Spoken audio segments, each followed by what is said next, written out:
On se cache derrière une apparence ou on prend tel accoutrement pour faire passer des messages.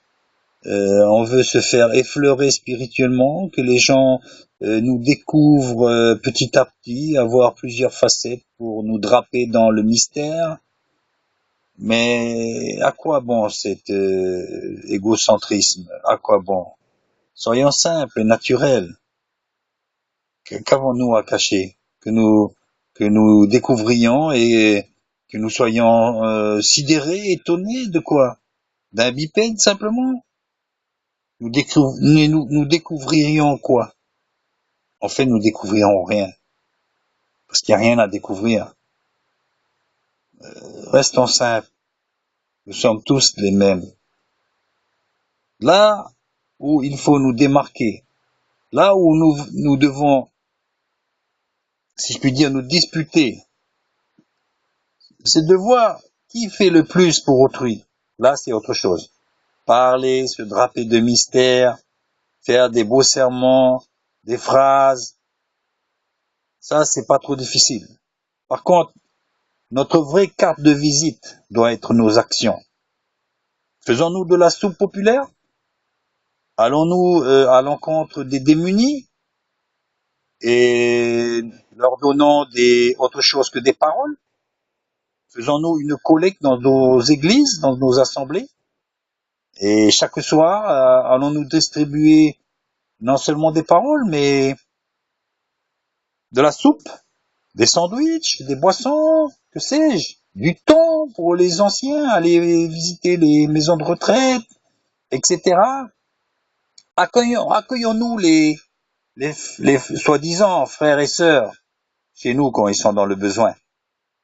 Ah, là, c'est autre chose. Hein? On va à l'église pour dire Amen, Amen, mon frère, que Dieu te bénisse, et on repart chez nous, là, puis voilà, point final. Je crois qu'on est loin du compte, là. Il faudra faire un examen de conscience, on va pas s'en tirer à si bon compte. On va pas s'en tirer à si bon compte. Ça, c'est vraiment le B et A bas, ça. Et encore, c'est vraiment la solution facile. Donc, je pense qu'il faut arrêter de se la jouer, ou alors si ce n'est pas ça, c'est de, de voir la réalité en face. On n'est pas là pour nous asseoir sur le même banc à chaque dimanche, écouter plus ou moins les mêmes sermons, et puis oui, bon, une petite offrande de temps en temps, etc. Mais voilà, à part ça, il faut se mouiller la chemise. Il faut aller plus loin. Donc, ça encore, c'est une façon de se draper dans un costume chrétien ou dans X costume.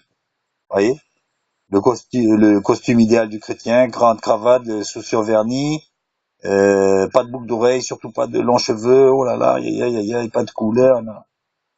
Sinon, on est mal vu. On rentre dans un moule. Lequel moule? Quel moule? Donc, nous nous prétendons pas chrétiens. Franchement, révisons notre position.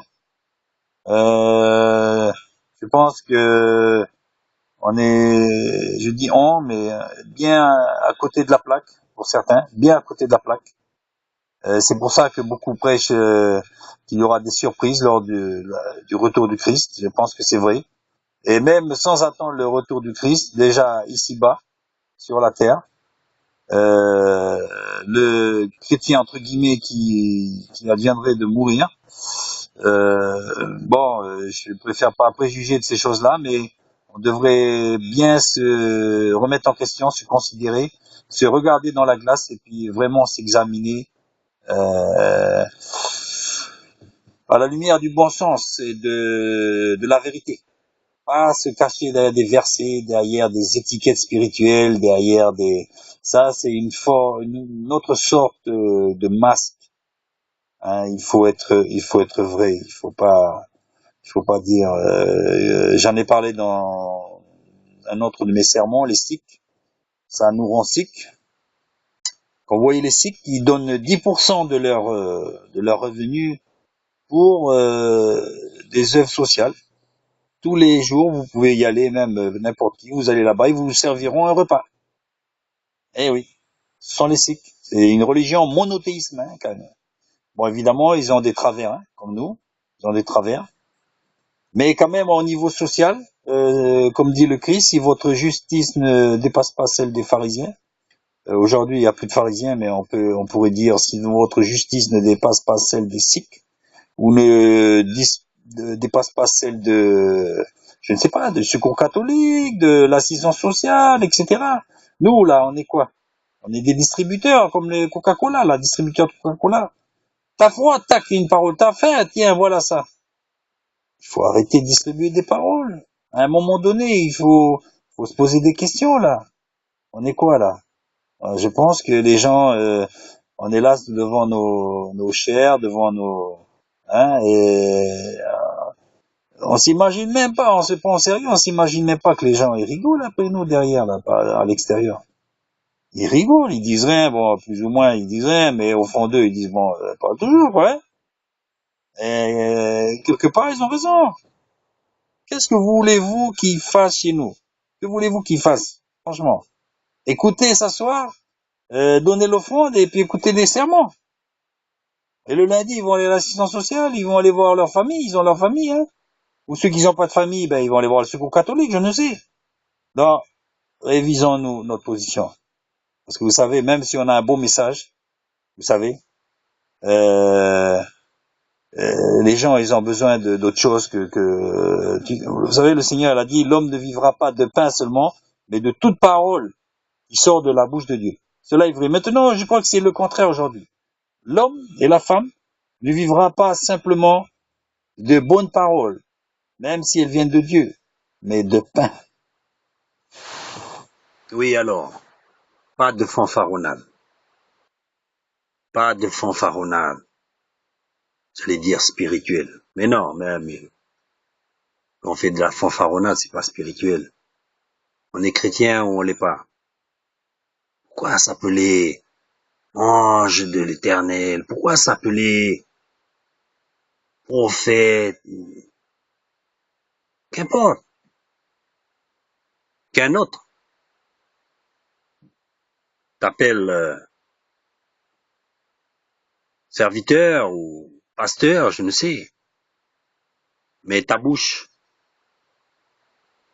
je pense que sera beaucoup moins de valeur de toute façon que de par la bouche d'un autre. Non, et quand bien même quelqu'un t'appellerait serviteur de l'Éternel, le serais-tu vraiment? On peut se poser la question. C'est à son arbre que l'on remarque ses fruits. Les paroles, vous savez, n'importe qui peut parler. Et il y a d'ailleurs des mercenaires dans l'Église qui sont payés pour ça, pour annoncer la parole. Bon, évidemment, la parole est quand même annoncée. Mais, voilà, ce ne sont pas des serviteurs à proprement dit. Donc, soyons modestes. Vous voyez, le Seigneur nous a bien dit que quand bien même vous feriez votre travail, vous êtes, considérez-vous comme des serviteurs inutiles. Alors là, ça en prend un coup à notre petite personne. On aime bien se faire aduler, pomader, mais choyer, etc. Mais voilà, plutôt s'appeler serviteur, apprenti, modestement, très peu, très peu. Et esclave, il s'appelle esclave de Christ, je pense très peu aussi. Par contre, le Seigneur nous fait remarquer cette pauvre vieille dans le temple, que personne ne remarquait. Les apôtres, donc nous-mêmes aussi, nous avons tendance à remarquer les gens qui mettent dans le tronc, qui font des actions, qui font beaucoup de choses. Même comme le Samaritain qui se met dans les lieux publics pour être vu, ils reçoivent leur récompense déjà. Déjà, ils reçoivent leur récompense. Mais nous attendons la récompense au ciel. C'est celle-là qu'il faut, à laquelle il faut travailler. Donc cette vieille personne l'a remarqué, et pourtant c'était l'exemple que le Christ nous demande de suivre. cette personne, donc que personne ne remarque, ayant plutôt les yeux du Christ, ou demandons, Seigneur, apprends-moi à voir comme toi tu vois, et considérer les choses comme toi tu considères. Pas comme moi, j'aime bien m'appeler, j'aime bien me prétendre. Non, non, non, non. Voyez, le Christ lui-même, quand il était sur la terre, il ne disait pas, je suis le Fils de Dieu, hein. Je suis le Fils de Dieu. Non, il n'avait même pas de logement. Et tous ces gens-là qui se prétendent ceci, cela, ils ont certainement des logements, un salaire qui est versé tous les mois. Il y en a même qui prêchent avec des bagues en diamant. Jésus n'avait jamais de bagues en diamant. C'est quoi cette dérive?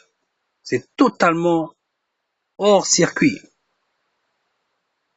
C'est totalement hors évangile. La philosophie de l'évangile est de servir. Il ne faut pas dépasser les limites. Donc, je vous le dis carrément, que les riches n'entreront pas dans le royaume de Dieu. Sinon, ça sera très difficile. Mais même un chrétien, entre guillemets chrétien, avec des bagues qui valent des mois de salaire pour un pauvre, et qui prêche avec ses bagues au doigt, ce sera aussi à lui, je pense, que la porte du paradis lui sera fermée. Donc faisons attention, on n'est pas là pour faire de la parade, on n'est pas là pour faire de la carrière et du business, et pour se prétendre de quelque nom pompeux qu'il soit, mais nous sommes là pour être serviteurs, et serviteurs au service du maître et pour la population, pour les âmes. Ne vous trompez pas de combat, sinon changez de métier. Si vous voulez faire du fric, sortez de l'église. Mais arrêtez de ridiculiser le corps du Christ et l'image de la chrétienté.